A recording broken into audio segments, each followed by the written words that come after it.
Welcome back to Black Swan Outdoors. Okay, so today I'm going to do a really quick run through of a vehicle communication site. And this is something that we talk about in the Urban Guerrilla Communications book, which is in the editing process still, and hopefully will come out soon.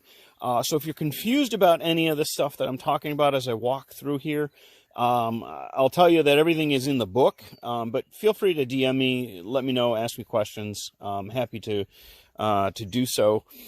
So I thought maybe real quickly, I'm just going to walk through this communication site broadly.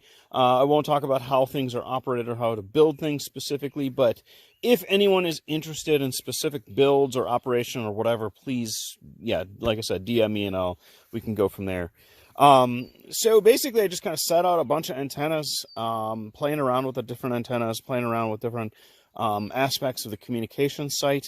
So kind of real quickly, here's a Yagi antenna, which I can put up on that tripod. Right now, there's just a satellite image antenna on there, so you can download satellite weather images, for example. And then right here, there's a sand bucket with a painter's pole mast, and I've got a Moxon set for a 2 meter up there, which is a directional antenna. So if I wanted to communicate covertly between two people, let's say, we can do this very effectively with this Moxon here and the base station, and then I can send them another person out with the Yagi, another directional antenna. The Yagi is also, this is great for direction finding, so if I wanted to find somebody who's transmitting, I can use an antenna like this. All of these antennas are all homebrew, made right here with very cheap material, and in the book I talk about how to make some of these. This is a backpack radio setup with a spider antenna. This is cut for UHF, which is fantastic for the city. So any kind of urban incursion, UHF is the best as kind of your main channel. So I figure if you're ever needing to do any kind of communications within a city, setting up a relay site, or even taking this out in the woods, this would be fine.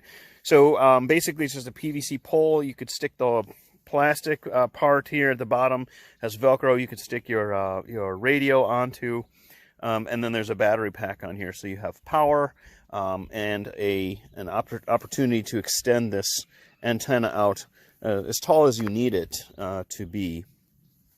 Then over here on the table, this is something that every communication site should have, which is a Faraday box. I talk about how to make this in the book, but this is probably one of the more effective Faraday boxes that I've seen out on the internet. So it's tech foil inside here, pads the equipment, but you'll definitely want some kind of Faraday box. Got a little lantern, so red light, white light lantern. Field phone, this is just a cheap field phone setup. I think I did a post on this. And here's the power box here, 9-volt battery, under the jumble of wires, which looks like it's messed up, but it's actually just stacked. There's another phone, so I could run this phone out to, say, the end of the driveway, or up to, if I'm running my communications site in the basement, I could run this up to the roof where the antennas are, or vice versa. So the best communications is no RF if possible. Field phones help you do that. Laptop computer primarily for many different things, but I can use it for data, sending data packets. So if I'm worried about transmissions, people listening to my transmission, I can send an entire field report out very quickly, very fast, lots of data without being, hopefully it being caught. This is just a antenna setup gear, essentially. I'll do a YouTube video on this. So this is the Go box, just made in a pistol box. It's got an internal battery, inverter, speaker, and then all the power. It has enough power to run on, or all the equipment has enough power on the battery, internal battery, to run on its own. I've got 2 Baofeng radios. One I can use for data and other things while I'm running my more powerful mobile radio. And I have this dual band repeater set up, so if I needed to quickly set up a repeater system, I could do that. My UHF DMR handheld back here. Right now the this Raspberry Pi is set up for the DMR on my phone Wi-Fi, so I can stream and have access to that. There's the little GP5 single sideband, so I can do weather reports, download weather faxes with this, listen to international broadcasts, military, AM, FM, all sorts of stuff, and it makes for a good travel radio. This old tablet here is mainly just to do heads-up display on weather radar or APRS. So if I'm tracking somebody, I can track them in real time with that. It's just a second tablet, another screen for SDR, but I could run that on my computer, have better software.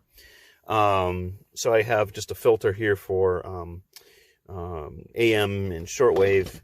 Emergency radio, just kind of threw this in there. It's got a great little capability, and then some handy talkies.